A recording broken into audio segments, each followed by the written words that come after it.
Enfin, moi et vous, si on fait silence, c'est pour Dieu. Hein? C'est pour Dieu. On va commencer notre réunion. Hein? Comme vous le savez tous, je ne vais pas vous l'apprendre. Nous disons que c'est un culte de louange, d'adoration. Amen. Il a pour louer Dieu, adorer Dieu, le remercier pour ce qu'il a fait pour nous. Hein?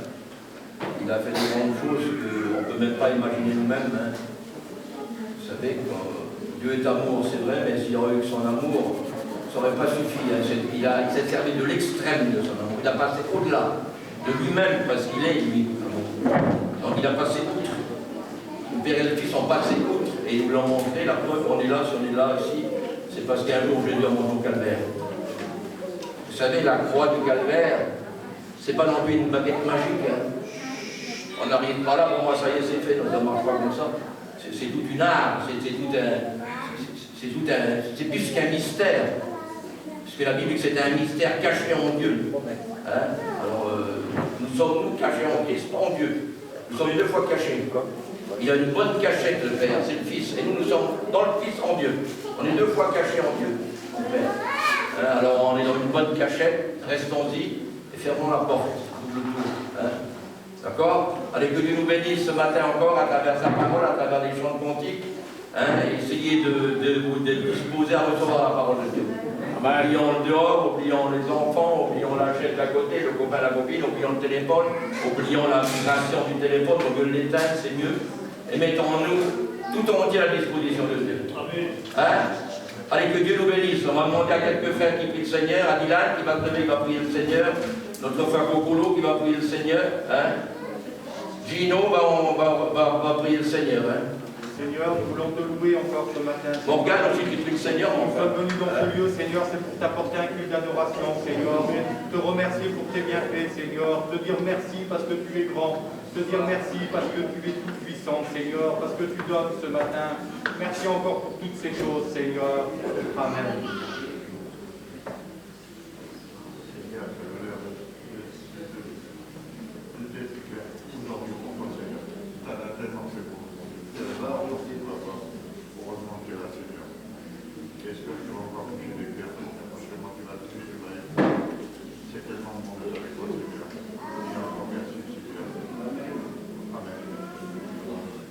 Jésus, merci pour ta grâce encore ce matin. Merci d'être là pour nous encore, Seigneur.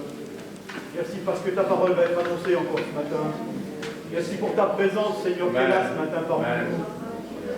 Seigneur, je vais te présenter cette journée, cette matinée, Seigneur. Amen, cette matinée, Seigneur, qui nous rappelle, Seigneur, la croix encore, Seigneur, le sacrifice parfait. Prends tout en main ce matin, Seigneur. Dirige tout comme toi tu le veux. Ton serviteur, Seigneur. Merci, Jésus. Bénis aussi les cantiques, Seigneur. Dirige-nous, Seigneur. Seigneur, merci, Jésus. Bénis mon cœur, Seigneur, à travers ces chants. Dispose mon cœur ce matin. Bénis celui qui va diriger ce matin aussi, Seigneur. Merci, Jésus. Merci pour tout ce matin, Seigneur, tout ce que tu as fait pour nous. Merci, Dieu. Merci pour ta présence. Je te dis merci d'être là ce matin, Seigneur. Oui, Fils de Dieu. Amen. Amen. Seigneur, Père éternel, je te prie de te rendre grâce. Merci, Seigneur, parce que tu nous permets qu'on soit réunis avec notre frère et sœur. Seigneur, merci, Seigneur, pour ton béni, Seigneur, Père éternel. Merci pour tout ce que tu as fait, Seigneur, pour nous, Seigneur. Merci pour la croix, merci pour tout, Seigneur, Père éternel. Que dans cette matinée, Seigneur, tu puisses bénir nos cœurs, disposer nos cœurs pour des chants cantiques, Seigneur Jésus. Tu puisses bénir, Seigneur, celui qui va diriger, Seigneur, Père éternel. Amen. Tu puisses bénir ton serviteur qui va porter le conseil de ta parole. Que tu puisses avoir un mot pour chacun d'entre nous, Seigneur Jésus. Merci pour tout ce que tu as fait encore dans nos vies, Seigneur. Merci pour tout ce que tu as fait pour moi. Merci pour tout, Seigneur. Merci pour ta grâce, la gloire et la puissance, Seigneur. Amen. Voilà, béni soit Dieu, frères et sœurs, ce matin. Nous sommes bien dans la maison du Seigneur. Il y a de la joie dans la maison de Dieu. Est-ce que vous croyez? Je vous le dis de la part du Seigneur. Le psaume 122 nous dit: je suis dans la joie lorsqu'on me dit allons à la maison de l'Éternel. Allons, c'est-à-dire au pluriel, c'est de plusieurs allons. Alors, béni soit Dieu que ce matin, la joie est au milieu de nous. Il s'appelle Jésus. Alors, béni soit Dieu que ce matin, que ce culte-là sera, Seigneur, proposé par Jésus. Donc, il y a le Seigneur, le Père, le Fils et le Saint-Esprit. Nous savons qu'ils sont présents. Et je bénis Dieu. Alors, de savoir qu'ils sont présents, mon cœur est dans la joie. Béni soit Dieu. Alors, crée en moi, Seigneur, un cœur pur. Amen. Et dispose en moi un cœur bien disposé. En chanson cantique pour la joie du Seigneur. Je veux que l'Église, je ne dis pas qu'une personne, l'Église qui chante pour Jésus. L'ensemble.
que Jésus, lorsque nous avons dit oui à sa parole, notre cœur s'est changé, Seigneur.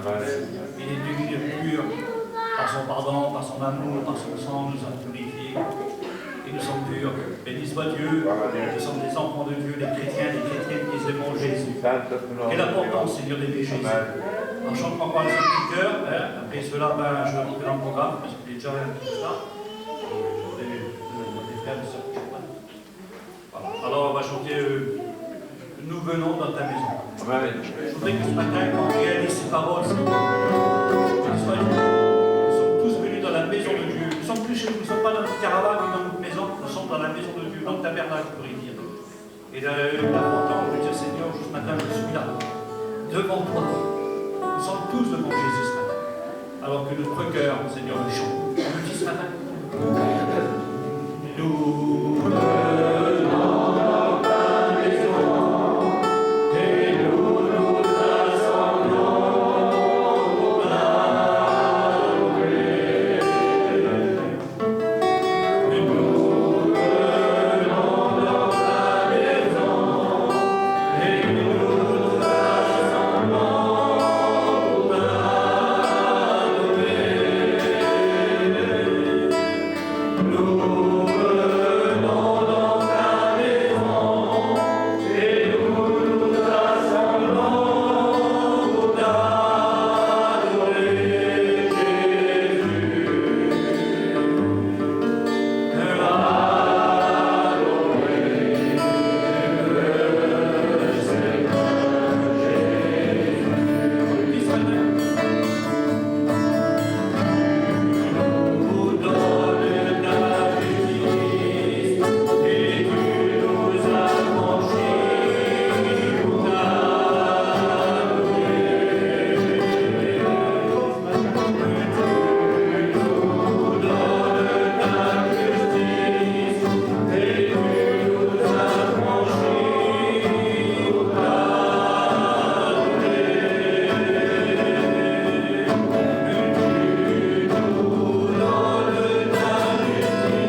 C'est Jésus qui a dit un jour cette parole. Ô Israël, tu aimeras ton Dieu de tout ton cœur, de toute ton âme, de toute ta force et de toute ta pensée.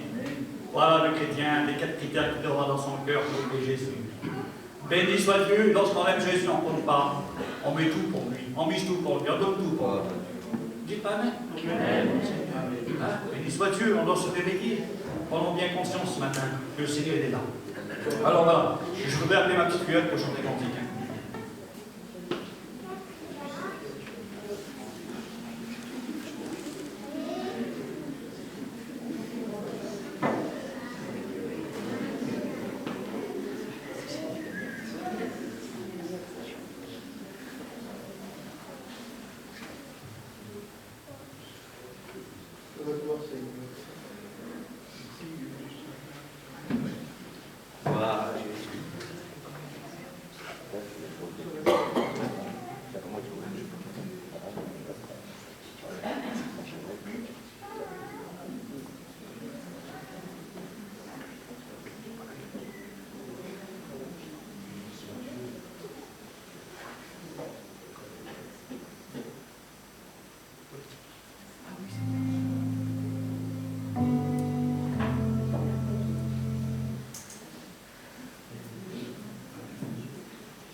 Père, tu m'as tout donné. Et le Seigneur nous a tout donné. Dieu nous a tout donné. Il avait le meilleur, c'était son Fils. Il l'a donné pour nous. Et en donnant son Fils, il nous a tout donné. La vie, le pardon, la guérison, le ciel, il nous a tout donné. Par le remercier ce matin, pardon. Amen. Il est pas venu de louange et d'adoration, un remercier Dieu. J'étais pauvre, il m'a rendu riche. J'étais malade, il m'a guéri. J'étais perdu, il m'a sauvé. Et en plus de cela, il m'a donné une place au ciel. Vous voyez qu'il n'est pas digne d'être adoré ce matin? Alors béni soit Dieu, que notre louange, notre chant qui adore Jésus, notre mise à part qui adore Jésus. Béni soit Dieu. Voilà, alors je vais demander un frère pour l'offrande. Il y a pourquoi un offrande au milieu, c'est biblique en plus. Allez, Patricio, j'ai déjà longtemps qu'on ne l'a pas vu. Hein? Je ne l'ai pas fini. Allez, on peut se lever s'il vous plaît. Hein? On peut chanter un coup de cœur, de joie. On se lève, on se garde les proches. Que Dieu vous bénisse. Allez, portons la nouvelle. Portons la nouvelle.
Dans les bons comme dans les mauvais jours.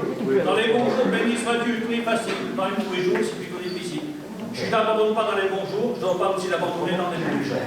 Alors non, jamais je ne serai ma vie et mon Jésus. Béni soit Dieu. Je vous remercie, Seigneur, pour le chant.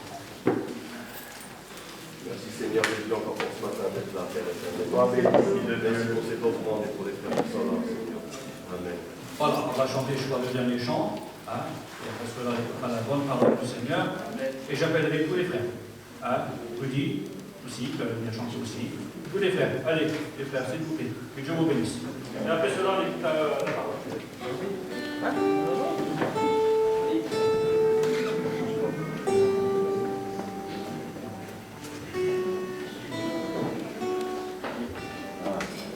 La levée de chaque pied.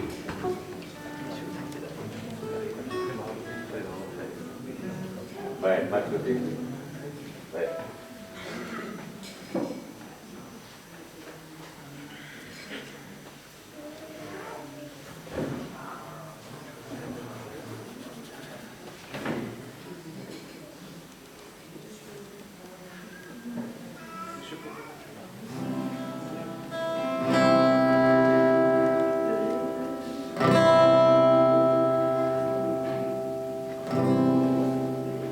Et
ça se continuera dans le ciel. Nous sommes bien quand nous sommes dans la maison du Seigneur. Comme Dieu disait, je suis dans la joie quand on me dit allons à la maison de l'Éternel. Il faut se réjouir. Amen. On peut encore aujourd'hui se réunir. Que Dieu pourvoie à ce besoin-là. On a besoin de se réunir. Il est bon pour des frères de demeurer ensemble. C'est le symbole de l'assemblée, comprenez bien. Donc il y a de la joie dans le ciel, mais il y a de la joie aussi sur la terre, au sein même de l'Église. Alors soyons dans la joie ce matin. Dieu va nous parler. Amen. Gloire à Dieu. Et on a besoin d'écouter Dieu nous parler. C'est vital. On ne peut pas vivre sans que Dieu nous parle. On ne peut pas vivre sans que Dieu nous parle. Amen. On a besoin d'écouter la voix de Dieu. On a besoin de ses conseils, de ses directions, de ses orientations. On a besoin de son enseignement. Amen. C'est vital. Gloire à Dieu. C'est ce qui nous permet de rester dans les voies de Dieu. Gloire à Dieu, que Dieu soit béni. Merci pour l'occasion qu'il m'est donnée de pouvoir vous annoncer le conseil de la parole de Dieu. Je suis réjoui dans mon cœur. Amen. Que Dieu soit béni. Et glorifié. J'aimerais que nous puissions prier le Seigneur. Amen. On prie le Seigneur. J'ai besoin de Dieu, moi, ce matin. Afin que je puisse être cet instrument de Seigneur. Amen. Comme on a dit, il me présente devant Dieu en quelques frères. Seigneur, accorde toute la grâce. Quelle grâce nous avons, Seigneur, d'être réunis ici. Que tu mets ta parole, Seigneur. Cette conviction dans mon cœur, parce que ta parole est prêchée, Seigneur. C'est quelque chose pour quiconque veut la saisir dans son cœur, Seigneur Jésus. Combien je veux saisir ta parole, Seigneur, ce matin. Nous demandons dans notre cœur de bénir ton serviteur, Jésus, dans cette matinée. Bénis-le, remplis-le de ton esprit, Seigneur Jésus. Qu'il puisse apporter ta parole avec une pleine liberté, Seigneur. À toi revient toute ta gloire et l'honneur. Merci, Jésus. Merci, mon Sauveur. Amen. Amen. Que Dieu soit béni ce matin. Gloire à Dieu. Ce matin, il va être question des pensées. Amen. Ce matin, on parlera sur les pensées. Amen. Quelles sont nos pensées? Quelles sont nos pensées? Amen. Est-ce que nos pensées sont toujours comme Dieu le voudrait? Est-ce que nos pensées sont toujours inspirées par Dieu? Faire attention. La Bible dira que ce n'est pas alors lorsqu'il marche à diriger ses pas. Ce qu'il faut comprendre, c'est lorsque nous sommes des enfants de Dieu, celui qui a dirigé nos pas, c'est Dieu. On ne marche plus selon nos pensées à nous, mais nous devons nous laisser diriger par les pensées de Dieu. Amen. Amen. C'est très important d'être dirigé par la pensée de Dieu. Amen. Savoir discerner quelle est la pensée de Dieu, c'est important. Amen. Alors certains peut-être se diront, mais qui peut connaître la pensée de Dieu pour la discerner? C'est vrai qu'aucun homme ne peut connaître la pensée de Dieu. Comment faire pour discerner la pensée de Dieu? Impossible pour l'homme. Oui, ça reste impossible pour l'homme, sauf si Dieu décide de le révéler. Merci Seigneur, la bonne nouvelle, c'est que Dieu révèle ses pensées. C'est à ce Dieu-là que j'appartiens. Amen. Dieu ne me laisse pas marcher dans l'ignorance, mais il me communique sa pensée. Et où trouve-t-on sa pensée? À travers sa volonté. Et où trouve-t-on sa volonté? À travers sa parole.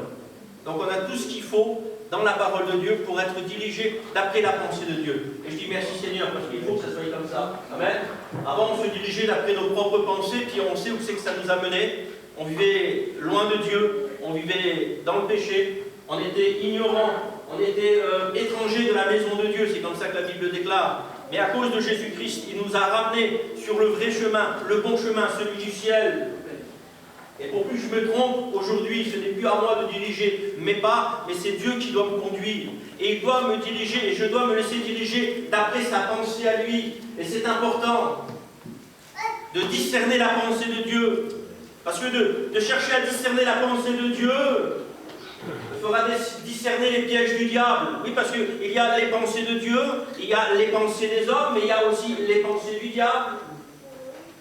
Est-ce que toutes les pensées que j'ai sont tous inspirées par Dieu? Est-ce qu'elles me viennent tous de Dieu?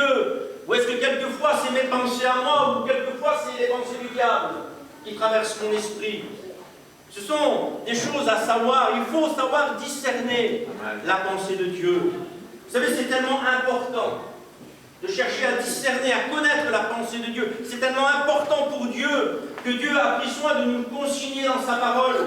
Il le dit dans le livre d'Isaïe, chapitre 55, et verset 8, il dira « Car mes pensées ne sont pas vos pensées, et mes voix ne sont pas vos voix. » Il dira, et puis là, un peu plus bas, au verset 9, il va marquer la différence qu'il y a entre sa pensée à lui et la pensée des hommes.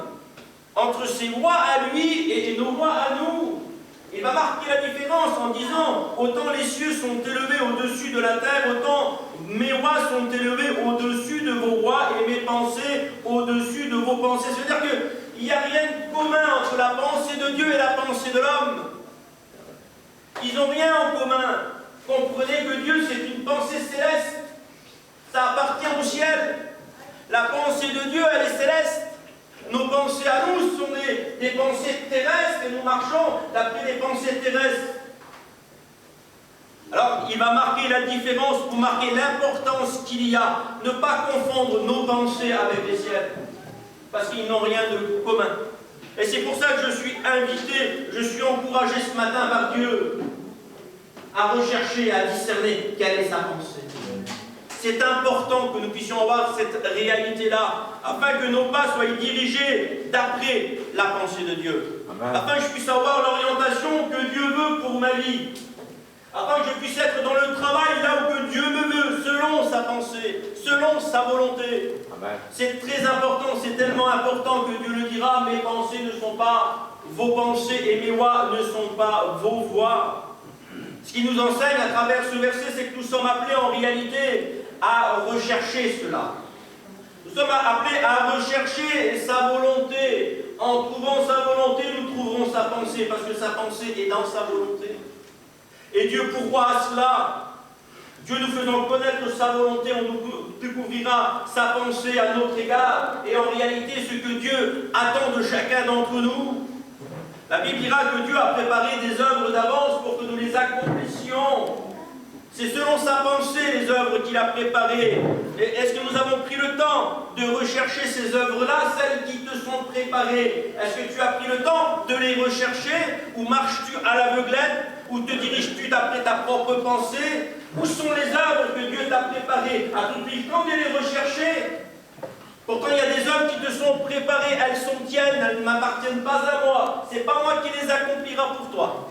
Amen. Dieu les a préparées pour chacun de ses enfants et tu fais partie de la maison de Dieu. Donc tu as des œuvres qui sont préparées par Dieu, elles sont là. Mais pour savoir ce que Dieu t'a préparé, il faut encore le rechercher. Tu dois faire selon la pensée de Dieu. Tu dois marcher selon la pensée de Dieu. Tu dois te laisser orienter selon la pensée de Dieu. Tout doit être fait selon sa pensée à lui, selon sa volonté à lui, pour que la bénédiction soit au rendez-vous. Il faut que ce que tu mettes en place soit dans l'attente de ce que Dieu attend. Il faut que ce que tu fasses, les directions que tu prennes, soient les directions de Dieu, soient orientées par Dieu, soient inspirées par Dieu. Et c'est très important. Certains ont pris leur pensée pour la pensée de Dieu, et puis à l'arrivée, c'était la catastrophe. Pourquoi? Parce que la bénédiction n'était pas au rendez-vous. Ils n'ont pas compris. Ça les a découragés pour certains. Pour d'autres, ils ont abandonné la foi. Parce qu'ils ont mélangé leur pensée avec celle de Dieu. Pourtant, le désir était là. La pensée était bonne. Pourquoi pas? Oui, mais ce n'était pas ce que Dieu attendait. Ce n'était pas selon l'exigence de Dieu, selon l'attente de Dieu. Ils se sont mis à faire des choses qui ne correspondaient pas à ce que Dieu voulait pour eux. Ils se sont trompés. Ça les a découragés. Mais on se relève toujours de l'échec. Comprenez bien qu'on apprend de nos erreurs. Et le principal, c'est d'apprendre et de continuer d'avancer. Alors oui, mes pensées ne sont pas vos pensées. Cherchez à discerner la pensée de Dieu à notre égard, ce que Dieu attend de chacun d'entre nous. Oui, Dieu communique sa pensée à travers sa volonté. C'est étonnant que l'apôtre Jean écrit dans le livre de l'Apocalypse, inspiré du Saint-Esprit et dicté par la bouche même de Dieu, il va écrire « Heureux ceux qui lisent et ceux qui entendent les paroles de la prophétie de ce livre ». Apocalypse chapitre 1er, verset 3. « Heureux ceux qui lisent et ceux qui entendent les paroles de la prophétie de ce livre ». Il faut comprendre pourquoi ils sont heureux, ceux-là. Heureux, on est heureux ce matin, nous qu'on lit la parole de Dieu. On doit être heureux de l'entendre aussi. Vous savez pourquoi? Parce que c'est de la parole de Dieu qui exprime la volonté divine. Et c'est à travers la volonté qu'il y a la pensée de Dieu. Alors on doit être heureux. Le mot heureux veut dire qu'il y a une bénédiction particulière qui nous est réservée pour tous ceux qui la lisent et tous ceux qui l'entendent. Oh oui, c'est de la parole de Dieu que nous est communiquée la volonté de Dieu dans laquelle se trouve sa pensée. D'ailleurs, il continuera d'en parler dans Isaïe 55 au verset 11. Il dira « Ainsi en est-il de ma parole qui sort de ma bouche, elle ne retourne point à moi sans effet, sans avoir exécuté ma volonté et accompli mes desseins. » Et là, nous avons la pensée et la volonté. Nous avons la pensée de Dieu et la volonté de Dieu à l'égard de chacun. Jésus parlera de sa volonté. Lorsqu'il est tenté par le diable dans le désert, Jésus va lui répondre en se servant de la parole de Dieu. Il va lui dire, il est écrit. Mais quand il dit, il est écrit, qu'est-ce qu'il communique? Il communique la volonté de Dieu à travers sa parole. Il la communique au diable en lui disant, il est écrit. Il lui rappelle la volonté de Dieu. Jésus n'est pas venu pour changer les pierres en pain. Ce n'est pas dans la pensée de Dieu, ce n'est pas dans la pensée du Père que son Fils change des pierres en pain. Ce n'est pas dans la volonté du Père que le Fils change des pierres en pain. Il n'est pas venu pour cela. Il va lui dire, l'homme ne vivra pas de pain seulement, mais de toute parole qui sort de la bouche de Dieu. Ça, c'est la pensée de Dieu, et ça, c'est la volonté de Dieu à l'égard de chacun. Dieu va se servir, Jésus va se servir de sa parole pour communiquer la volonté de son Père, la pensée de Dieu. Oh oui, c'est la parole de Dieu qui nous communique la volonté et la pensée de Dieu, afin que nous ne puissions pas nous égarer, afin que nous ne puissions pas nous égarer, mais discerner quelle est la volonté de Dieu, afin que nous ne puissions pas nous égarer, et afin que nous ne puissions pas entreprendre des choses qui ne correspondent pas à ses attentes. C'est très important de faire selon la volonté de Dieu. C'est très important de faire selon la pensée de Dieu. On ne peut pas faire n'importe quoi. On ne peut pas entreprendre n'importe quoi. Tout doit être entrepris selon la parole de Dieu, selon la volonté de Dieu, selon la pensée de Dieu. Tout doit être fait selon sa pensée à lui. Il faut que ça se grave dans notre cœur. On ne peut pas prétendre prendre des directions sans même savoir si elles sont réellement de Dieu ou voulues par Dieu. On ne peut pas entreprendre quoi que ce soit, parce qu'on ne peut pas entreprendre quoi que ce soit et n'importe comment pour Dieu. Faut-il encore que l'on soit inspiré pour le faire? Faut-il encore que ça corresponde à sa parole? Tout doit correspondre à sa parole. Parce que quand ça correspond à sa parole, ça correspond à sa volonté. Et quand ça correspond à sa volonté, ça correspond à sa pensée. La Bible enseigne que la parole de Dieu est une lampe à mes pieds, une lumière sur mon sentier. Il faut se servir de la parole de Dieu dans nos directions. Il faut se servir de la parole de Dieu dans notre orientation. Il faut se servir de la parole de Dieu quand nous voulons travailler pour Dieu, quand nous voulons mettre en place pour Dieu. Il faut se servir de la parole de Dieu. Il faut que ça corresponde à la parole de Dieu. Quand ça correspond à la parole de Dieu, ça correspond à l'attente de Dieu. Et quand ça correspond à l'attente de Dieu, Dieu approuve et Dieu bénit. Amen. Jésus-Christ a fait selon la volonté de son Père, personne n'en doute. Et pourtant, où c'est que nous voyons que le Père a approuvé ce que le Fils a fait? Où c'est que nous voyons que le Père a approuvé ce que son Fils a fait? Quand il l'a ressuscité. La résurrection de Jésus-Christ, c'est l'approbation du Père envers son Fils, à travers ce que Jésus venait de faire. Dieu a approuvé. Et en approuvant, Dieu a ressuscité. Amen. La grâce a été proposée à partir de ce moment-là. Dieu doit nous approuver dans ce que nous faisons. Dieu doit nous approuver dans nos directions. Dieu doit nous approuver dans ce que nous entreprenons. Dieu doit nous approuver dans notre orientation. Dieu doit nous approuver. Et pour que Dieu nous approuve, nous devons tout entreprendre selon sa parole. Se poser la question, Seigneur, si je prends cette direction-là, est-ce que c'est la bonne? Seigneur, tu vois l'orientation dont j'ai besoin pour ma vie. Seigneur, tu vois ce que je voudrais faire pour toi, Seigneur. Plaçons-nous devant Dieu. Scrutons la parole de Dieu. Plongeons des regards, dira la parole de Dieu, dans la loi parfaite, celle de l'Évangile. Prenons le temps de consulter Dieu. Ça nous évitera de nombreux échecs. Ça nous évitera de nombreux échecs. Oui, savoir discerner la pensée de Dieu, c'est important. Afin de déjouer les pièges du diable, c'est important. C'est important. Il faut faire très attention. J'ai pris dans la parole de Dieu des exemples de personnes, on ne les verra pas, parce que le temps déjà nous est pas donné, on va manquer de temps, donc on verra un seul exemple. Ou des personnes qui avaient la bonne idée, mais qui n'étaient pas la pensée de Dieu. Et c'était leur pensée à eux. Et ils ont voulu faire pour Dieu, mais dans ce qu'ils ont fait, Dieu ne les a pas approuvés, la bénédiction n'était pas là. Au point que Dieu les a repris, Dieu leur a parlé, leur a fait comprendre que ce qu'ils mettaient en place, ce n'était pas voulu de Dieu, ce n'était pas selon ses attentes, et ce n'était pas la volonté de Dieu. Si on prend l'exemple de l'apôtre Paul, l'apôtre Paul persécutait les chrétiens, les disciples, les premiers chrétiens c'était les disciples. Il les persécutait, il les mettait à mort, il les jetait en prison lui. Et vous savez ce qu'il disait? Il croyait que ça rendait un culte à Dieu, il croyait de rendre un culte à Dieu en faisant cela. C'est-à-dire qu'il croyait faire plaisir à Dieu. C'est un grand... L'apôtre Paul, il s'appelait Saul à l'époque, c'était un homme important. Élevé au pied de Gamaliel, vous connaissez son histoire, je ne veux pas retracer son histoire, mais il croyait de rendre un culte à Dieu, il croyait que c'était bien ce qu'il faisait, il croyait que ça plaisait à Dieu, il croyait que ça lui faisait plaisir, que Dieu se réjouissait du travail qu'il opérait, et il tuait les chrétiens. On sait, nous, c'était pas la volonté de Dieu, mais lui ne le savait pas, pour lui, il y mettait un cœur comme ça. Son cœur à l'apôtre Paul était comme ça, lui. Il mettait tout son cœur, il faisait faire des lettres de recommandation pour aller visiter là où il y avait des chrétiens, pour les saisir et les mettre en prison. Mais ce n'était pas la volonté de Dieu qui mette les gens en prison. Ce n'était pas la volonté de Dieu que l'apôtre Paul tue les gens. Ce n'était pas la volonté de Dieu. Alors Dieu va l'arrêter sur le chemin de Damas, et il va lui parler, il va lui faire comprendre quelle est sa volonté, quel est son dessein, quel est son plan, quelle est sa pensée. Quelle était la pensée pour l'apôtre Paul, la pensée de Dieu à l'égard de l'apôtre Paul? C'était pas qu'ils mettent les hommes en prison, mais qu'ils sortent les âmes de leur prison. C'était pas qu'ils les tuent, mais qu'ils les sauvent. C'est différent. Lui, il avait un cœur comme ça, il le faisait de tout son cœur, il croyait qu'il se rendrait un culte à Dieu pour lui. Il était bouillonnant, l'apôtre Paul. Un homme terrible. Il restera un homme terrible, mais selon la volonté de Dieu, parce qu'il agira selon la pensée de Dieu après. Et on connaît l'homme que c'est devenu, merci Seigneur. Mais lui aussi croyait. L'idée était bonne.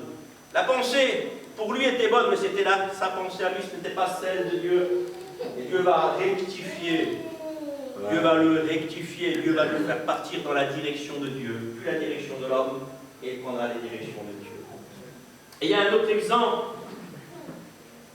C'est les premiers frères de l'humanité. Là, on a aussi un bon exemple de ces choses-là. La Bible nous dit dans le livre de la Genèse que Adam et Ève vont avoir des enfants. L'un s'appellera Caïn, le premier-né s'appellera Caïn, l'autre s'appellera Abel, vous connaissez l'histoire. Caïn sera laboureur, agriculteur, et l'autre il sera berger, il élèvera des moutons, comme ça. Et puis là qu'un jour, la Bible dira que quelque temps après, au bout d'un certain temps, c'est comme ça que la Bible dit, au bout d'un certain temps, les deux frères ont décidé d'offrir à Dieu une offrande. L'idée est bonne, merci Seigneur, il faut offrir à Dieu, c'est une bonne pensée. En plus, c'est voulu de Dieu. Vouloir offrir à Dieu, c'est voulu de Dieu. Donc merci Seigneur, on ne se trompe pas là-dessus, pas de souci. Et pour eux, ils ne se trompent pas non plus. L'idée est bonne, la pensée est bonne, parce que c'est la pensée de Dieu, c'est selon la volonté de Dieu de vouloir lui offrir. Alors ils décident, au bout d'un certain temps, cela nous laisse penser qu'ils étaient déjà adultes, que l'âge de l'enfance et de l'adolescence avait passé, parce que la Bible dit qu'au bout de quelques temps, donc au bout d'un certain temps, ils étaient devenus grands, c'était des hommes, et puis ils vont décider d'offrir à Dieu une offrande. Merci Seigneur, un bon désir, une bonne idée, une bonne pensée. Pourquoi? Parce qu'elle est selon la volonté de Dieu. Ce qu'ils veulent faire, c'est voulu par Dieu. Et vous savez comment je le sais? Parce que c'est Dieu qui leur a communiqué. Ils savent que ça plaît à Dieu de lui offrir une offrande. Et ils l'ont su comment? De par leurs parents. C'est Adam et Ève qui leur ont communiqué cela, qui les ont enseignés là-dessus. Vous savez, l'offrande qu'ils veulent faire pour Dieu, c'est une offrande qui va leur permettre de se présenter devant Dieu. Oui, parce qu'à cette époque-là, si nous voulions nous présenter devant Dieu, il fallait offrir une offrande. Mais comme je le disais, on ne peut pas offrir tout et n'importe quoi à Dieu. Et on ne peut pas faire n'importe comment. Il faut surtout faire selon la volonté de Dieu, selon la directive de Dieu. Et c'est très important. Eux savaient qu'il fallait offrir une offrande à Dieu pour pouvoir se présenter devant Dieu. Leurs parents leur ont enseigné dans ce sens-là. Ben oui, il faut comprendre que quand Adam et Ève, ils ont péché dans le jardin, vous savez ce qui a permis qu'ils se présentent de nouveau devant Dieu? Mais parce que quand ils ont péché, le péché est apparu. Quand ils ont désobéi, ça a déclenché quelque chose de terrible. Quand ils ont désobéi à la parole de Dieu, qu'ils ont mangé du fruit défendu, le péché est apparu et le péché les a séparés de Dieu. Mais pour pouvoir se présenter de nouveau devant Dieu comme ils le faisaient autrefois, c'était plus possible. Pourquoi? Parce qu'il y avait le péché qui était là. Donc il fallait quelque chose pour ôter le péché, c'était un obstacle. On ne peut pas se présenter devant Dieu, le péché est là. Il faut ôter le péché, c'est l'obstacle, le péché. C'est ce qui empêche qu'on se présente devant Dieu, c'est le péché. Alors il fallait quelque chose pour ôter le péché, ou tout au moins le couvrir pour un temps. Vous savez, lorsqu'ils ont reconnu leur état, lorsque Adam a reconnu son péché, lorsqu'il a reconnu son état, un sacrifice a été fait pour permettre à Adam de se présenter de nouveau devant Dieu. Et vous savez qui est-ce qui a fait ce sacrifice-là? Le premier à avoir fait une offrande qui a permis à l'homme de se présenter devant Dieu, c'est Dieu lui-même qui l'a fait. Parce que Dieu va sacrifier une victime innocente, un animal innocent. La Bible dit que Dieu va les revêtir de peau. Et pour qu'il les revête de peau, il a fallu tuer un animal, une victime innocente, pour remplacer les coupables. Un sang innocent a coulé. Parce qu'il y a eu des coupables. Et le sang innocent qui a coulé a servi à couvrir le péché. Parce que le péché était couvert, Adam et Ève ont pu de nouveau se présenter devant Dieu. Et depuis le jardin de l'Éden, il en est encore ainsi comme cela pour le peuple juif. La Bible dira que le peuple juif a offert des centaines de milliers de têtes de bétail. Mais le sang des taureaux et des boucs ne pouvait ôter le péché. Ça a servi qu'à le couvrir. Et pour un temps, ça permettait au peuple de se présenter devant Dieu. On le voit, c'est une institution de Dieu. Offrir une victime innocente en remplacement du coupable. C'est ce qu'on appelle une victime propitiatoire. C'est quelqu'un qui prend votre place, qui paye à votre place. Mais il faut encore que cette victime-là, cette personne-là, soit innocente et que son sang soit un sang innocent. Aujourd'hui encore, il n'y a rien qui a changé. Ce qui nous permet de nous présenter devant Dieu aujourd'hui, vous croyez que c'est quoi? C'est une offrande. Laquelle? Celle de Jésus-Christ. Et qui est-ce qui a pourvu? Encore un coup, c'est le Père. Dieu le Père a pourvu non pas qu'un peuple se présente devant lui, mais une humanité entière. À travers quoi? À travers son Fils. Le Fils, c'est l'offrande du Père. Dieu pourvoit, comme dans le jardin de l'Éden, au point que ce matin, on peut se présenter devant Dieu. Pourquoi? À cause de qui? À cause de l'offrande de Jésus-Christ. À cause du sacrifice du Christ. Il a été la victime innocente. Il était la victime propitiatoire. C'est-à-dire qu'il a pris notre place. Mais ça va beaucoup plus loin que ça. En prenant notre place, il va accomplir l'exigence du Père, parce que c'était ça aussi une victime propitiatoire. Ça rentrait dans l'exigence, dans ce que Dieu voulait. Ce qui me permet ce matin de me présenter devant Dieu, c'est le sacrifice du Christ. Il est l'agneau de Dieu qui ôte le péché du monde. La différence, c'est que lui ôte le péché, il m'en a délivré. Il l'a ôté aujourd'hui à chaque minute de ma vie, chaque seconde de ma vie. Nuit et jour, je peux me présenter devant Dieu à cause du sacrifice du Christ. Comprenez qu'on ne peut pas prétendre se présenter devant Dieu n'importe comment et avec n'importe quoi. Ce qui me permet de me présenter devant Dieu, c'est le sacrifice du Christ. Il est l'agneau immolé, il est l'agneau de Dieu immolé qui ôte le péché du monde. Son sang est un sang innocent qui a coulé au bois de la croix. Ce sang-là m'a purifié, m'a racheté, m'a sanctifié de mon péché. Il faut comprendre ces choses-là. Sans Jésus-Christ, personne ne peut se présenter devant Dieu. On peut toujours le prétendre, mais ça ne marche pas. Jésus est la porte du ciel. Celui qui rentre par lui, il sera sauvé, c'est clair. Dieu a tant aimé le monde qu'il a donné qui? Son Fils unique, afin que quiconque croit en lui ne périsse point, mais qu'il reçoive la vie éternelle. Tout passe par le sacrifice. Tout passe par Jésus-Christ, parce qu'il est le sacrifice, il est cette relation entre nous et le Père. Il nous a réconciliés avec son Père, mais il fait beaucoup plus que ça. Il nous permet qu'on puisse se présenter devant Dieu. Sans Jésus-Christ, personne ne peut se présenter devant Dieu. Dieu n'approuve pas quand on prend un autre chemin que celui-ci pour pouvoir se présenter devant lui. Certains ont prétendu être sauvés par leur or ou par leur argent, certains par les bonnes œuvres. Comprenez, mais ça ne marche pas. C'est Jésus-Christ et ça restera toujours Jésus-Christ. Depuis le jardin de l'Éden, c'est comme ça. Il fallait un sacrifice pour qu'Adam et Ève se présentent de nouveau devant Dieu. Et Dieu pourvoit à cela. Et cela, Adam et Ève l'ont enseigné à leurs enfants. Parce que de vouloir offrir à Dieu une offrande, ils n'ont pas eu une bonne idée. Ce n'est pas la petite lumière qui s'éclaire au coin de votre cerveau, hein. Et qu'on dit, tiens, j'ai une bonne idée, on va faire comme cela, comme si l'idée venait de vous. Non, non, c'est voulu par Dieu. Et c'est enseigné par leurs parents. C'est pour ça que les parents, la Bible dira, enseigne bien l'enfant dans la voie qu'il doit suivre, pour que plus tard il s'en souvienne. Nous sommes engagés en tant que parents, par rapport à l'enseignement que nous transmettons à nos enfants. Faites attention, vous aurez des comptes à rendre à Dieu si vos enfants se perdent. Il dira pour que plus tard ils s'en souviennent. C'est-à-dire qu'un jour viendra dans leur vie où ils se poseront peut-être la question. Merci Seigneur, s'ils se posent la question et qu'ils réfléchissent sur ce que vous leur avez communiqué, sur ce que vous leur avez dit, Alors on sait très bien qu'il y en a qui ça a été quand même autrement, ils se sont quand même perdus, mais néanmoins vous n'aurez rien à regretter parce que vous aurez tout donné. Pour l'enseignement du Seigneur, que Dieu soit glorifié. Oui, il fallait un sacrifice pour se présenter devant Dieu. Alors la bonne idée, ce n'est pas eux qui l'ont eu, ça leur a été transmis. La bonne pensée, ce n'est pas eux qui l'ont eu, ça leur a été transmis à Caïn et Abel. Alors ils décident d'offrir une offrande au Seigneur. Jusque-là, tout va bien. Jusque-là, tout va bien, ils sont dans la volonté de Dieu. Et pourtant, la Bible dira que Abel va offrir le premier-né de son troupeau, et Dieu va agréer, Dieu va bénir. Merci Seigneur pour Abel. Et voilà que Caïn, lui, c'est un laboureur, c'est différent. Caïn, c'est un laboureur, lui.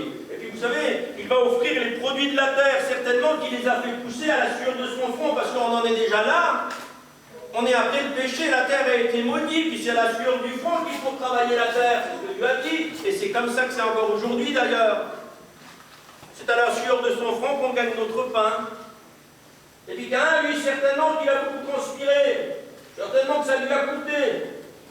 C'est moins reposant qu'un berger quand même. Il y a beaucoup plus de travail quand on est laboureur. Alors il va faire pousser, il va prendre les meilleurs produits de la terre, il va venir les offrir à Dieu. Et la Bible dira que Dieu ne va pas agréer l'offrande de Caïn. Si on s'est souvent posé la question, pourquoi Seigneur tu n'as pas béni l'offrande de Caïn? Et il y met du sien, il y met son cœur. Tu ne te rends pas compte, Seigneur, il a travaillé toute l'année pour faire pousser ce qu'il fait pousser. Des fois, il faut 1 an de temps. Et là, il apporte les meilleurs produits de la terre et tu n'agrées pas, Seigneur, tu ne bénis pas l'offrande de Caïn. Vous savez pourquoi il n'a pas béni l'offrande de Caïn? Parce que l'offrande que Caïn a apportée à Dieu ne correspondait pas à ce que Dieu attendait. L'offrande qui permettait de se présenter devant Dieu, c'était une victime innocente, c'était un sang innocent, c'était un sacrifice d'animal. Il fallait une victime innocente. Sans ce sacrifice-là, on ne peut pas prétendre de se présenter devant Dieu. Ce qui a bloqué Caïn, c'est que l'offrande qu'il a apportée ne correspondait pas à la pensée de Dieu. L'offrande que Caïn a apportée ne correspondait pas à la volonté de Dieu. Ça ne correspondait pas à l'enseignement de Dieu. Ça ne correspondait pas à l'institution de Dieu. On ne peut pas offrir à Dieu ce que nous avons décidé. Faut-il encore que nous offrons corresponde à sa volonté. Et ça ne correspondait pas à la volonté de Dieu, ce que Caïn a offert. C'est pour ça que Dieu n'a pas agréé. Mais Dieu ne l'a pas condamné pour autant. Il n'a pas compris Caïn. La Bible dira qu'il a été irrité et son visage a été abattu. S'il prenait la version de Louis II 21, il dira qu'il a été très irrité et son visage s'est assombri. Ça veut dire ce que ça veut dire, c'est explicite cette version-là. Il a été irrité et son visage a été abattu, dira la parole de Dieu. Puis Dieu va lui parler parce que Dieu va quand même lui tendre la main. Malgré que ce qu'il veut faire, c'est selon sa pensée à lui, malgré que ce qu'il veut faire, c'est selon sa volonté, malgré qu'il a pris sa pensée pour celle de Dieu, malgré que son cœur était comme ça, mais ça ne correspondait pas à ce que Dieu voulait, ça ne correspondait pas, Dieu n'a pas béni. Quand ça ne correspondait pas, attendez-vous pas à la bénédiction de Dieu, vous pouvez toujours l'espérer, mais elle ne se fera pas. Parce que ça ne correspond pas à ce que Dieu demande, ça ne correspond pas à l'exigence de Dieu. Dieu a une exigence. Et il faut faire selon l'exigence de Dieu. Dieu ne bénit pas, sinon la bénédiction n'est pas au rendez-vous. Et Caïn, pour lui, la bénédiction n'a pas été au rendez-vous parce que ce qu'il a offert ne correspondait pas aux attentes de Dieu. Ce n'était pas selon la pensée de Dieu. Ce n'était pas selon la volonté de Dieu. Et quand ce n'est pas selon la pensée et la volonté de Dieu, Dieu ne bénit pas. Mais Dieu nous le fait savoir. Parce qu'il a fait savoir à Caïn. Et puis il va parler à Caïn. Il va dire, Caïn, pourquoi es-tu irrité? Et pourquoi ton visage est-il abattu? Et si vous lisez, vous comprenez, Caïn ne répond même pas sur la question que Dieu lui pose. Caïn ne va pas répondre, c'est pourquoi? Parce que Caïn sait. Caïn sait pourquoi. Ça ne lui plaît pas. Il n'a pas été béni. Ça ne lui plaît pas à Caïn. Mais Caïn comprend, lui. Il sait que ce qu'il vient de faire ne correspondait pas aux exigences de Dieu. Il sait que l'offrande qu'il a apportée ne correspond pas à la volonté de Dieu. Mais il a voulu quand même le faire. Libre à lui de vouloir le faire. Mais quand Dieu dit pourquoi es-tu irrité, pourquoi ton visage est-il abattu, ce qu'il est en train de nous faire comprendre, c'est tu n'as pas agi selon ma volonté. Pourquoi tu t'irrites? Et tu n'as pas fait ce que moi je t'ai demandé. Pourquoi tu es en colère? Pourquoi ton visage est-il abattu? Tu as agi selon ta propre pensée. Il ne faut pas être en colère. Il ne faut pas t'irriter. Je t'ai pas béni, c'est normal. Tu as remplacé ma pensée par la tienne et ta volonté par la mienne. Pourquoi maintenant tu es en colère et tu es irrité? Il ne faut pas être en colère, il ne faut pas être irrité quand on a décidé de faire ce que nous voulions, quand on décide de prendre les directions que nous voulons, quand on veut décider d'avoir l'orientation que nous voulons, quand on veut faire à notre guise à nous, quand on veut faire selon nos pensées à nous, et quand Dieu ne bénit pas, on peut s'en prendre qu'à soi-même. On ne peut pas n'en vouloir aux autres. Lui, il en veut à son frère, il en veut à Dieu et à son frère. Il est en colère, il est irrité, son visage est abattu, il fait sombre. Un homme en colère qu'un homme qui devient méchant. Et il peut s'en prendre qu'à lui-même. C'est ce que Dieu essaie de lui faire comprendre. Il lui dit, pourquoi ton visage est-il irrité? Pourquoi ton visage est-il abattu en voulant dire, si je t'aurais fait selon ma volonté, mais tu as voulu faire comme toi tu as voulu. Bon ben, il ne faut pas être en colère alors. Il ne faut pas être irrité, il ne faut pas que ton visage soit abattu. Et puis Dieu va néanmoins lui tendre la main. Il veut dire, écoute, Caïn, si tu agis bien, tu relèveras ta tête. Et je dis, merci Seigneur, on apprend de nos échecs. Apprenons de nos échecs. Apprenons, il aurait dû apprendre de son échec. Pourquoi? Parce qu'il connaissait la direction de Dieu. Il connaissait la pensée de Dieu à son égard. Il connaissait la volonté de Dieu à son égard. Il connaissait le sacrifice qu'il fallait apporter pour pouvoir se présenter devant Dieu. Il savait, il connaissait, c'était tout en état de cause. Il savait tout cela. Il dit, si tu agis bien en voulant dire, écoute, si tu te repens et si tu apprends, tu relèveras ton visage. Quelqu'un, c'est pas un problème. Tu t'es trompé, tu as voulu faire, tu as compris maintenant. C'est bien. Tu sais, quelquefois, le Saint-Esprit, nous, c'est pareil. Tu sais, quelquefois, le Saint-Esprit nous laisse faire. Ça vous est jamais arrivé, vous? Quand le Saint-Esprit, quelquefois, vous reprend. Merci Seigneur, pour le Saint-Esprit, on n'est pas des orphelins. Amen. On n'est pas des orphelins. Croire que Dieu ne nous dirige pas, c'est faux. Croire que Dieu ne nous avertit pas dans ce que nous faisons, c'est faux. Le Saint-Esprit, c'est son travail de nous avertir quand nous rentrons dans des voies qui ne sont plus celles de Dieu, ou quand on a des pensées qui ne sont pas celles de Dieu, quand on veut mettre notre volonté à la place de celle de Dieu, le Saint-Esprit nous avertit qu'on est en danger et qu'il faut qu'on fasse attention. Mais quelquefois, on ignore la voie du Saint-Esprit. Et parce qu'on ignore la voie du Saint-Esprit, Dieu nous laisse faire.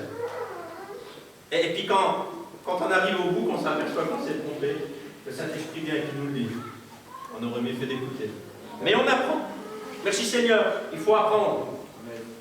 Et c'est ce que Dieu est en train d'enseigner à Caïn.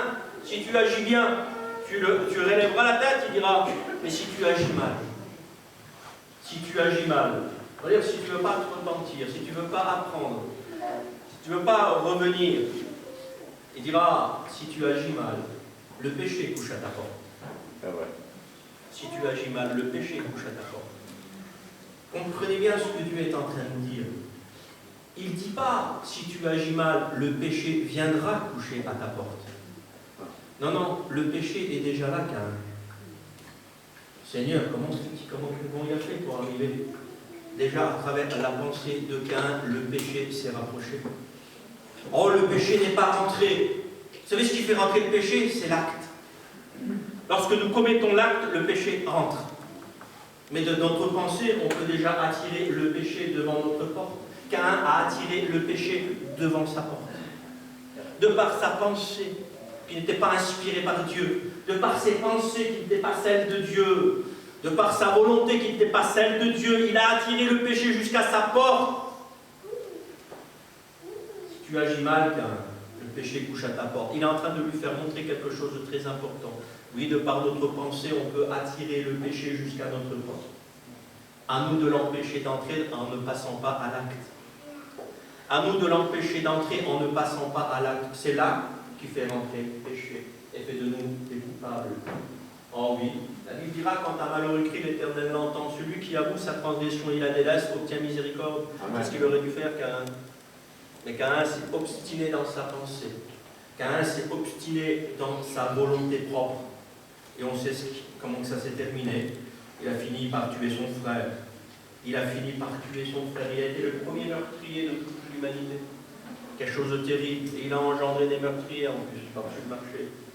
Faisons attention. Vous voyez, par nos pensées, nous pouvons attirer le péché jusqu'à notre porte. À nous de dominer sur lui. À nous de dominer sur lui en se remettant en question. À nous de dire, c'est vrai Seigneur, je me suis trompé. J'ai pris ma pensée pour ta pensée. Je te demande pardon Seigneur. Parce que je vois que j'ai remplacé ta volonté par la mienne et je me suis dirigé d'après mes propres pas. Je te demande pardon Seigneur. La prochaine fois, je ferai attention. Et je ferai selon ta parole. Je ferai selon ta volonté. Je me laisserai orienter par le Saint-Esprit. Je laisserai prendre la direction que le Saint-Esprit me dira de prendre. J'offrirai selon ce que toi tu veux, selon tes attentes et tes exigences. C'est à ce prix-là. Et merci Seigneur, c'est un beau prix. C'est ce qu'on appelle la consécration. Et il faut faire attention. Alors oui, mes pensées ne sont pas vos pensées, dit le Seigneur.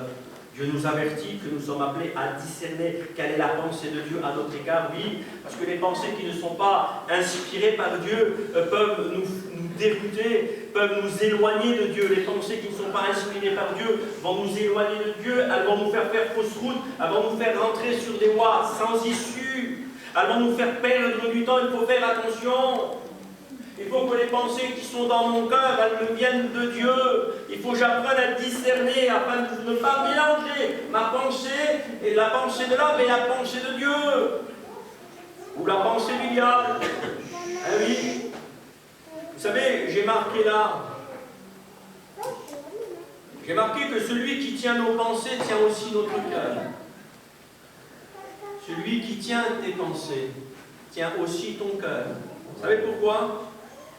La Bible dira dans le Proverbe, chapitre 4, verset 23, il dira « Garde ton cœur plus que toute autre chose.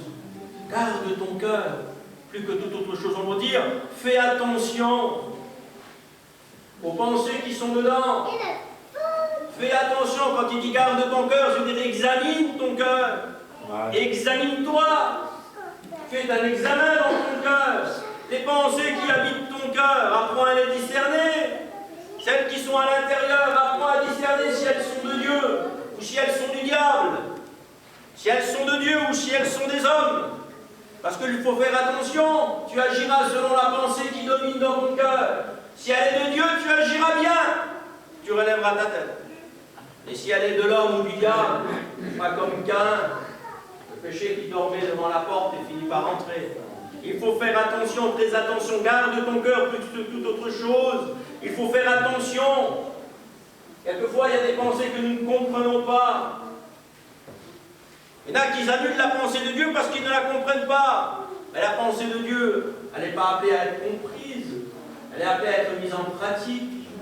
La pensée est dans sa volonté. Lorsque tu mets la volonté de Dieu en pratique, tu ne peux pas te tromper. Quand ça correspond à sa parole, à ce qui est écrit, tu ne peux pas te tromper. Impossible que tu te trompes. Sinon, Dieu, à travers sa parole, nous tromperait nous-mêmes. Comprenez? Et cela, ça ne peut pas exister. Tant que je me dirige d'après la parole de Dieu, je serai dans sa volonté. Je ne peux pas me tromper. Donc la pensée qui me guide dans mon cœur, si elle est inspirée par Dieu, si elle est selon sa volonté, selon sa parole, elle ne peut pas me tromper. Même que je ne la conçois pas, que je la comprends mal, mettons quand même en pratique ce que Dieu m'enseigne. Mettons quand même en pratique ce que Dieu m'enseigne, même que je ne le comprends pas tout de suite, je le comprendrai plus tard. Même que ça vienne troubler mon cœur. Il faut faire attention, le diable est fort pour remplacer les pensées de Dieu. Il est très fort pour nous dire que les pensées qui viennent là ne sont pas forcément voulues de Dieu. Comprenez bien, il faut faire attention. Jésus dira dans l'évangile de Jean, chapitre 14, il dira que votre cœur ne se trouble point. Croyez en Dieu et croyez en moi, dira Jésus. Quand il y a un doute, place-toi devant Dieu. Quand il y a un doute sur une pensée, sur une direction à prendre, une orientation à avoir, sur quelque chose à mettre en place pour Dieu, quand tu as un doute, prends le temps de te placer devant Dieu. Prends le temps de prier le Seigneur afin que le Saint-Esprit vienne t'éclairer. Oui, que ton cœur ne se trouble pas. Jésus sait qu'il y a certaines pensées qui peuvent nous troubler quelquefois. Le Seigneur le sait, mais là, il nous exhorte à lui faire confiance. Il nous exhorte à la confiance et à la foi. Que votre cœur ne se trouble pas. Croyez en Dieu et croyez en moi. Vous savez, quand il dit croyez en Dieu et croyez en moi, vous croyez qu'il fait référence à quoi? Il fait référence de nouveau à sa parole. Amen. Rien ne sort de sa parole. Rien ne sort de ce qui est écrit. Tu as un doute. Réfère-toi à la parole de Dieu. Crois en Dieu et crois en Jésus-Christ. Jésus-Christ, c'est la parole de Dieu. Inspire-toi de son écrit.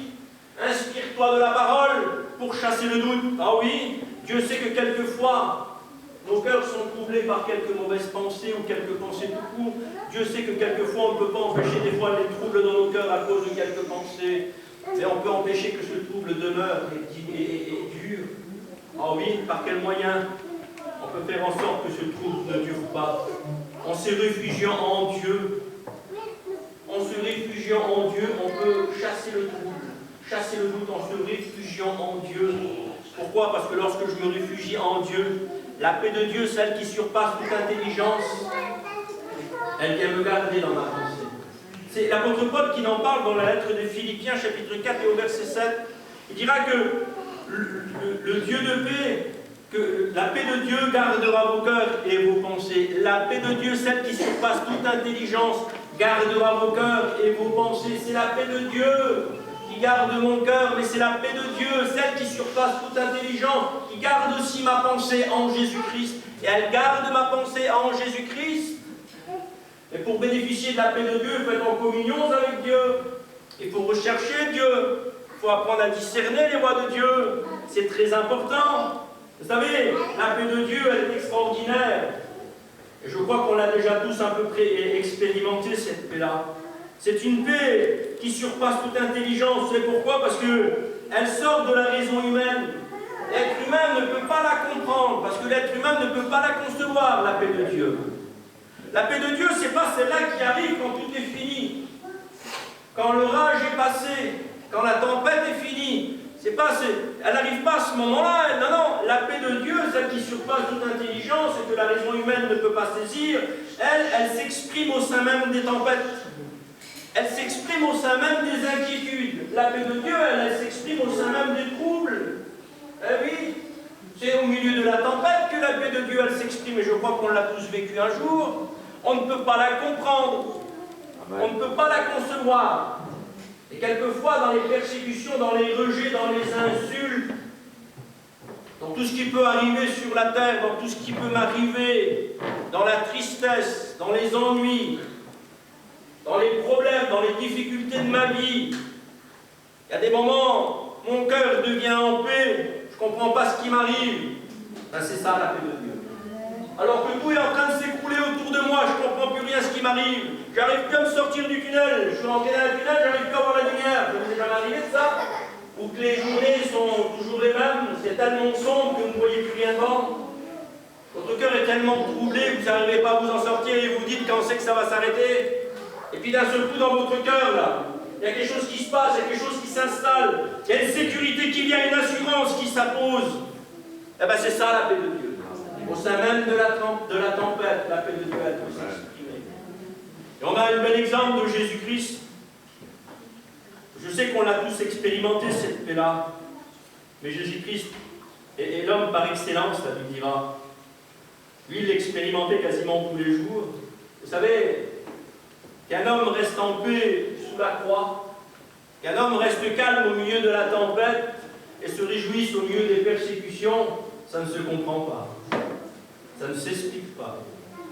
Et quand on voit Jésus-Christ avec cette paix-là, c'est celle-là qui surpasse toute intelligence. C'est celle-là, la paix de Dieu. Et cette paix-là, moi j'y ai droit. Il ne faut pas s'en priver. Il ne faut pas se priver de la paix de Dieu, celle qui surpasse toute intelligence. On y a tous droit. Nous sommes des enfants de Dieu. On a droit à cela. Oh oui, on a droit à cela. La paix de Dieu, elle est celle qui chasse toute pensée contraire et nous ramène à la pensée de Dieu. De quelle manière on la déclenche, cette paix-là? Tout simplement par la prière, par la supplication et par les actions de grâce. C'est ce que l'apôtre Paul enseigne dans la lettre des Philippiens, chapitre 4 et verset 7. Il dira que dans la prière, la supplication et l'action de grâce, il dira que la paix de Dieu, qui surpasse toute intelligence, gardera vos cœurs et vos pensées en Jésus-Christ. Amen. Tu veux être gardé dans tes pensées par la paix de Dieu? Commence à prier. C'est pas suffisant? Supplie le Seigneur. C'est pas suffisant? Rentre dans l'action de grâce. Remercie-le avant même d'avoir reçu. C'est l'action de grâce. C'est de remercier Dieu avant même d'avoir reçu. Mais je crois que Dieu va le faire. Ah oui. Tu as été jusque-là encore? Non, tu n'y as pas été? Ah ben, ça serait bon que tu t'y engages. Vous savez, il y en a beaucoup qui disent Dieu sait, hein, Dieu connaît, Dieu. Bien sûr que Dieu sait, bien sûr que Dieu connaît, c'est Dieu quand même. Mais il attend quelquefois que nous lui demandons. Ouais. Il attend quelquefois que nous lui demandons pour intervenir et faire le miracle dans le cœur de chacun. Oh oui.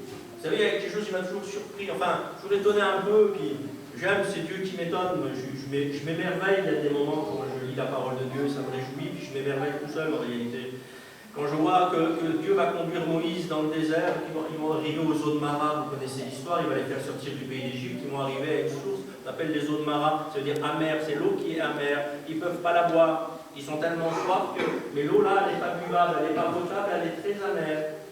Et puis ils sont devant là, ils sont devant les eaux de Mara, comment ils vont faire? Et Dieu va dire à Moïse, Moïse, jette un bois dans l'eau, et l'eau deviendra potable, l'eau deviendra saine. Elle deviendra potable, on va dire que vous allez pouvoir la boire. Il va dire, jette un bois dans l'eau. Oui, il n'a pas pu faire miracle, alors. Hein? Il n'a pas pu faire miracle. C'est insignifiant, jette un bois dans l'eau. Seigneur, ce que tu dis, un bois dans l'eau, j'ai une branche de bois dans l'eau pour que l'eau de... Seigneur, tu ne peux pas faire un miracle comme ça. Non, non, non. Le miracle va être fait selon la parole de Dieu, selon la pensée de Dieu, selon la volonté de Dieu. Le miracle ne se fera pas si Moïse ne jette pas le bois dans l'eau. L'eau ne deviendra jamais saine et ils ne pourront jamais boire. Dieu a demandé de faire comme ça, on ne comprend pas. Ça m'émerveille, moi, je ne comprends pas. Mais le miracle a eu lieu, c'est le principal. Didi, vendredi, il parlait, et ça a confirmé un peu ce message-là, qu'il faut tout faire selon la parole de Dieu, sinon on se trouve. Il disait, l'apôtre Pierre, il a pêché toute la nuit. Ils arrivent avec la barque, ils n'en peuvent plus, toute la nuit ils ont pêché. Il y a Jésus qui les regarde, il va dire, ben, jetez votre filet sur le côté droit de la barque. Ils ont pêché toute la nuit, et Didier expliquait ça, il disait, mais s'ils n'auraient pas fait selon la parole de Dieu, il n'y aurait pas eu de miracle. Mais oui, il n'y aurait pas eu de miracle. Didier expliquait, il disait, ils auraient pu dire, on reviendra demain, on reviendra dans 3 jours, dans 4 jours, on est fatigué, on va se coucher, on reviendra, on verra. Mais ils auraient fait selon leur volonté. La volonté de Dieu, c'était qu'ils jettent le filet du côté droit de la barre. Tu veux voir le miracle? Fais selon la parole de Dieu t'enseigne. Mais en pratique selon la parole de Dieu, parce qu'en mettant en pratique selon la parole de Dieu, tu accomplis la volonté de Dieu, et dans la volonté de Dieu, il y a la pensée de Dieu à ton égard. Amen. Oui. On ne comprend pas pourquoi que Moïse a jeté un bois, pourquoi Dieu a demandé à Moïse de jeter un bois comme ça. Mais quelquefois, Dieu attend un petit geste de notre part pour pouvoir lui faire les grands gestes. Les miracles nous viennent de lui. Les miracles nous viennent de lui. Que Dieu soit béni, que Dieu soit glorifié. Alors oui, que votre cœur ne se trouble pas. Mes pensées ne sont pas vos pensées et mes voix ne sont pas vos voix. Apprenons à discerner la pensée de Dieu. Apprenons à discerner la volonté de Dieu. Apprenons cela afin de déjouer les pièges du diable. Faisons un peu comme Asaph. Vous savez, Asaph, c'est cet homme que l'on trouve dans les psaumes 73. Et je vais en terminer là. Cet homme que l'on trouve dans les psaumes 73, verset 28. C'est cet homme-là qui a dit « M'approcher de Dieu, c'est mon bien ». C'est pourquoi qu'il a dit cela? Parce qu'un jour, il a eu un drôle de combat, lui, dans sa pensée. Il est trop long de parler de lui, mais c'est lui qui, à la fin de son psaume, a déclaré cela. M'approcher de Dieu, c'est mon bien. Vous savez pourquoi? Parce que m'approcher de Dieu me fera retrouver la réalité avec Dieu. M'approcher de Dieu permettra que je retrouve la pensée de Dieu, parce qu'elle me sera communiquée. Oui, c'est lorsque je m'approche de Dieu que Dieu me fait comprendre sa volonté. C'est lorsque je m'en approche, je reste à distance, je ne comprendrai jamais rien. Et je mettrai toujours en pratique ce que moi je déciderai. Mais m'approcher de Dieu me fera retrouver la prédilection en Dieu. M'approcher de Dieu me fera retrouver et m'aidera à retrouver une vision qui vient de Dieu. M'approcher de Dieu me fera retrouver une meilleure orientation.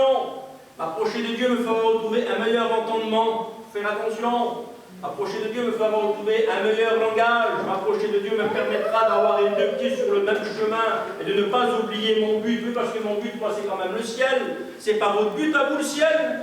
Moi, c'est mon but parce que c'est là qu'est ma maison, de toute manière. C'est là, moi, c'est pour ça que je vis, c'est pour ça que je marche. Oui, mais je dois me diriger d'après sa parole. Ah oui, ce n'est pas à l'homme, lorsqu'il marche, à diriger ses pas. Souvenons-nous. Apprenons à discerner la pensée de Dieu. Apprenons à discerner la volonté de Dieu, ce que Dieu attend de chacun d'entre nous. Faisons ce que la parole de Dieu nous enseigne. Ne sortons ni à gauche, ni à droite, mais restons dans l'Écriture, restons attachés à sa parole. Vous savez ce qu'il a dit? Je crois que c'est à Josué que ces mots ont été dits. Que ce livre de la loi ne s'éloigne point de ta bouche. Médite-le, c'est-à-dire repasse-le, rumine-le. Rumine la parole de Dieu. Repasse-toi la parole de Dieu.